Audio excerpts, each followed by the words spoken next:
Nyari apa? Nyari toilet umum. Gak ada toilet umum dekat sini mah. Waduh, mana kalau kebelet jangan ditahan. Takut jadi batu ginjal. Saya kan gak makan batu. Apa kamu belum belajar tentang ginjal? Belumlah. Abis dari toilet, belajar tentang ginjal ya. Mangga. Assalamualaikum warahmatullahi wabarakatuh. Halo semuanya, bertemu lagi dengan saya Anggi Wulandari. Alhamdulillah saya di sini dalam keadaan sehat walafiat. Semoga kamu di sana juga dalam keadaan sehat ya.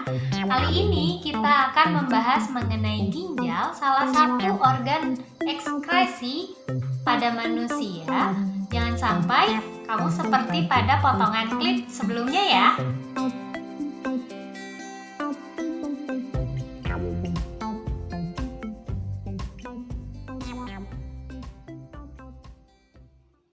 Batu ginjal merupakan salah satu penyakit pada sistem ekskresi manusia, yaitu pada organ ginjal.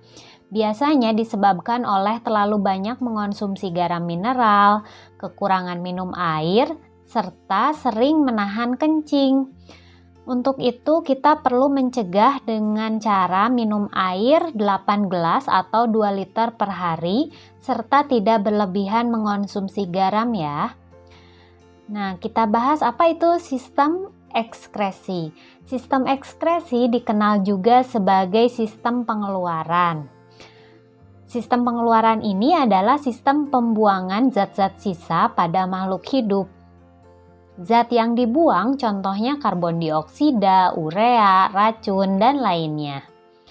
Sistem ekskresi ini terdiri dari organ ginjal, paru-paru, hati, dan kulit. Untuk video kali ini kita hanya membahas mengenai ginjal saja ya. Letak ginjal yaitu ada di dekat pinggang di sebelah kiri dan kanan tulang belakang. Beratnya kurang lebih 200 gram. Setiap menitnya 20-25% darah dipompa oleh jantung menuju ginjal. Sehingga ginjalnya ini berwarna merah karena banyak darah yang masuk ke dalam ginjal. Struktur ginjal dapat kita lihat pada gambar. Di sini terdapat bagian yang disebut dengan medula, korteks, pelvis, dan juga ureter. Di dalam ginjal ini banyak pembuluh darah yang masuk dan ada pembuluh darah yang mengangkut darah keluar dari ginjal. Bagian ginjal itu misalkan diambil dipotong, satu potongan ini disebutnya nefron. Nah, jika satu buah nefron ini diperbesar, tampak seperti ini. Nah, bagian ini disebut dengan korteks, bagian dalamnya ini disebut dengan medula. Untuk lengkungan yang ini disebutnya cortical nephron, dan sementara untuk bagian yang hampir lurus ini disebutnya juxtamedullary nephron.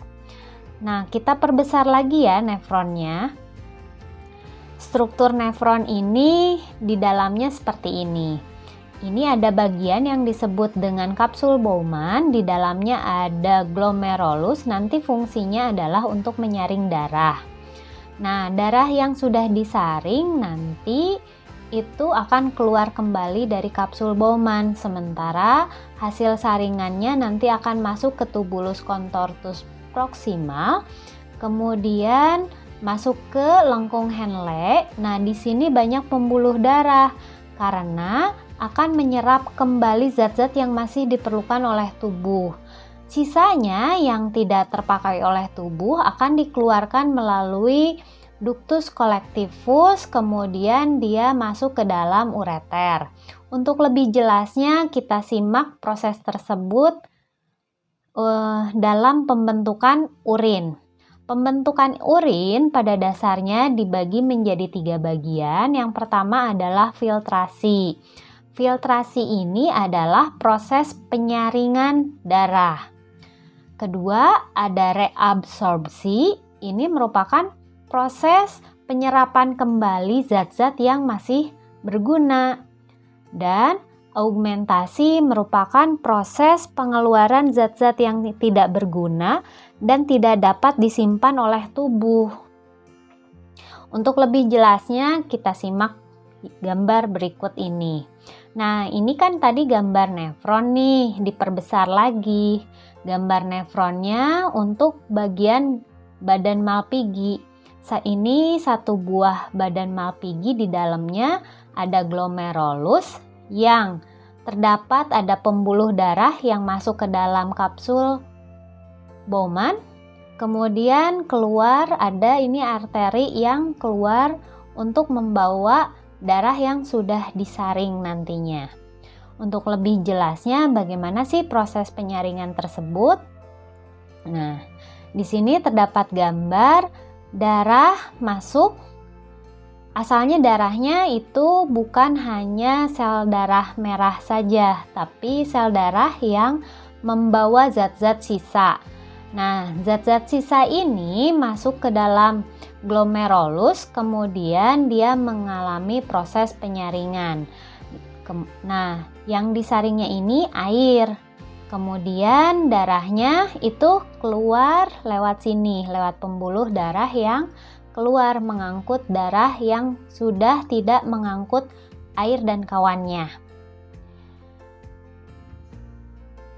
Nah, jika dalam gambar keadaan diam, itu air yang dikeluarkan tadi itu biasanya disebut dengan urin primer.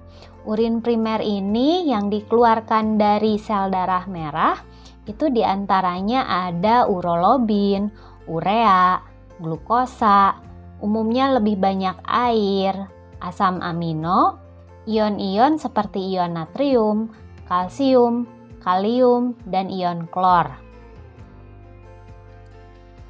Nah, dari kapsul Bowman ini selanjutnya ada proses reabsorpsi. Reabsorpsi ini adalah penyerapan kembali zat-zat yang masih berguna. Zat yang diserap ini diantaranya adalah glukosa, asam amino, dan juga sebagian dari air.